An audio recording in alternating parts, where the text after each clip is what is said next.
ये कहानी एक ऐसी लड़की की है जो कि अपने घर से भागने के बाद एक ऐसे आदमी के घर में जाकर फंस जाती है जो कि उसे किडनैप करके अपने घर में रख लेता है। और इसके बाद ये आदमी उस लड़की के साथ क्या क्या करता है, चलिए पता लगाते हैं।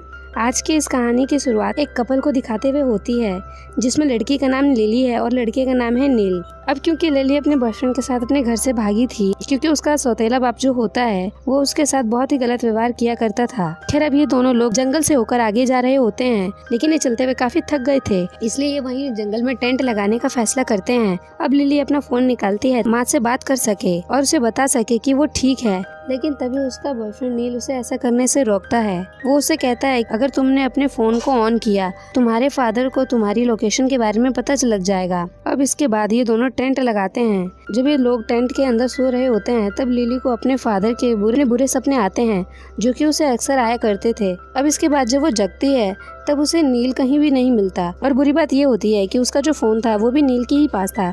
अब क्योंकि वो कुछ नहीं कर सकती थी इसलिए वो वापस टेंट में सो जाती है। अब अगली सुबह नील को ढूंढने के लिए वो निकल पड़ती है। वो जंगल में नील को इधर उधर आवाज देकर उसे ढूंढ रही होती है। अब इतने में ही उसे एक घर दिखाई देता है और वो उस घर में हेल्प मांगने के लिए चली जाती है। इस घर में सिर्फ एक अकेला बूढ़ा आदमी रहता था। वो लिली को अंदर आने के लिए कहता है।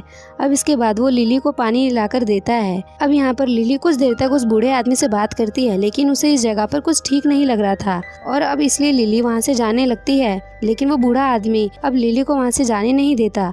वो जबरदस्ती लिली का हाथ पकड़ लेता है और उसे घसीट अंदर ले जाने लगता है। वो कहता है कि तुम यहाँ से ऐसे नहीं जा सकती। यहाँ पर लिली उसकी बातों से काफी ज्यादा डर जाती है। उससे कुछ भी समझ नहीं आता कि ये आदमी इसके साथ ऐसा क्यों कर रहा है। और इसके बाद ये बूढ़ा आदमी लिली को अपने घर के बेसमेंट में लेकर जाकर ढकेल देता है। लिली को बेसमेंट में काफी सारी चीजें दिखाई देती हैं, जहाँ पर उसे एक लड़की के मिसिंग होने की एक न्यूज भी दिखाई देती है। अब अगले दिन वो आदमी लिली के लिए खाना लेकर आता है तो लिली उस आदमी से अपने बॉयफ्रेंड के पास जाने के लिए कहती है। ये बात सुनकर उस आदमी को गुस्सा आ जाता है और वो जवाब में कहता है कि मैं तुम्हें फिर से नहीं जाने दे सकता। यहाँ पर लिली उस आदमी की ये सारी बातें सुनकर काफी ज्यादा कंफ्यूज हो जाती है।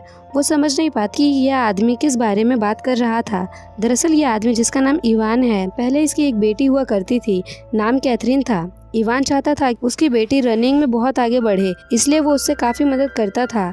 लेकिन एक बार जब इवान की वाइफ यानी कि कैथरीन की मॉम का एक एक्सीडेंट हो गया तो उससे दुखी होकर उसकी बेटी घर छोड़कर भाग जाती है, जिसके बाद से इवान का दिमाग खराब हो गया था और वो काफी ज्यादा डिस्टर्ब रहने लगा। और इसलिए जब उसे लिली दिखाई देती है तब वह उसे कैथरीन यानी कि अपनी बेटी समझ लेता है, लेकिन ये अब तक लिली को पता नहीं था कि ये बूढ़ा आदमी उसे अपनी बेटी समझ रहा है। खैर अब एक दिन इवान उसके पास एक दरी लेकर आता है और उससे उस पर लेटने को कहता है। अब इससे लिली काफी ज्यादा डर जाती है। वो डर जाती है कि अब इसके बाद क्या होगा, लेकिन वो कुछ करता ही नहीं और वो सिर्फ उसकी एक्सरसाइज करवाता है। साथ ही वो उससे कहता है कि उसे रनिंग में एक बार जीतना होगा। अब लिली को कुछ भी समझ नहीं आता है आखिर ये आदमी बात किस बारे में कर रहा है। वो इस आदमी को एक सनकी पागल बूढ़ा समझती है, लेकिन इवान वहाँ मैक्स को अपनी बेटी कैथरीन समझ रहा था, इसलिए वो उसके साथ कुछ भी गलत नहीं करता और वो उसे अपने घर में बंद इसलिए रखता है क्योंकि वो डरा हुआ है कहीं वो उसकी बेटी की तरह उसे छोड़कर भाग न जाए।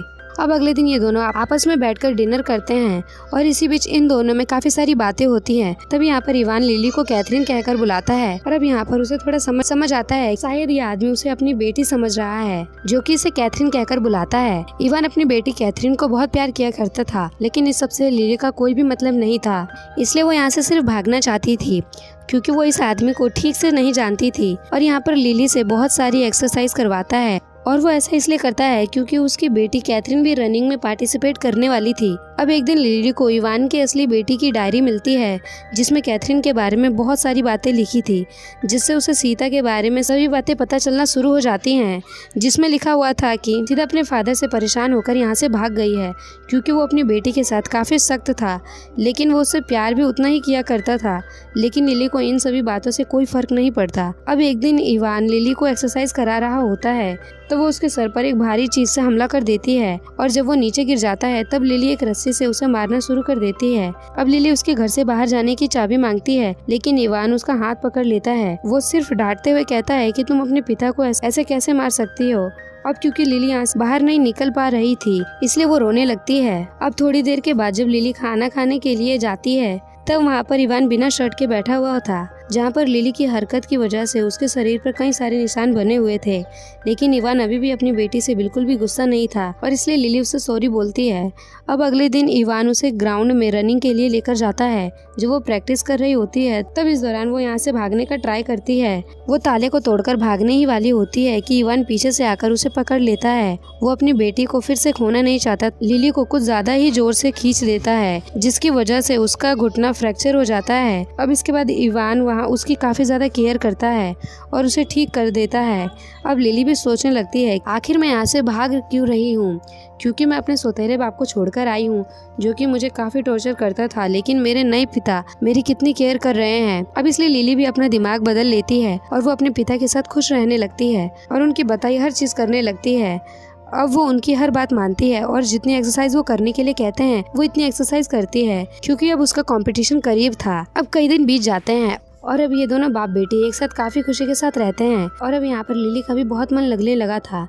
तभी वहाँ इवान की बेटी यानी कि कैथरीन का बर्थडे आने वाला था, लेकिन लिली को इस बारे में बिल्कुल भी नहीं पता था। उसे ये बात इवान के सरप्राइज से पता चलती है। इवान बर्थडे के गिफ्ट में अपनी बेटी को एक फोन गिफ्ट करता है। जब यहाँ पर लिली को फोन मिलता है तब वो सबसे पहले नील का नंबर अपने फोन में सेव करती है। अब दूसरी तरफ इवान को दिखाया जाता है जो कि जब मार्केट से घर वापस आ रहा था तो घर के बाहर उसे उसकी रियल वाली बेटी यानी कि कैथरीन मिलती है और जब इवान उसको देखता है तो वो बिल्कुल नॉर्मल रिएक्ट करता है जिससे कैथरीन को बुरा लगता है और वो रोने लगती है कि मैं इतने दिनों के बाद घर आई हूँ और मेरे फादर को कोई खुशी ही नहीं है। उन्होंने मुझे सीधा घर पर चलने को कहा, मुझे ये तक नहीं पूछा कि मैं ठीक हूँ या नहीं।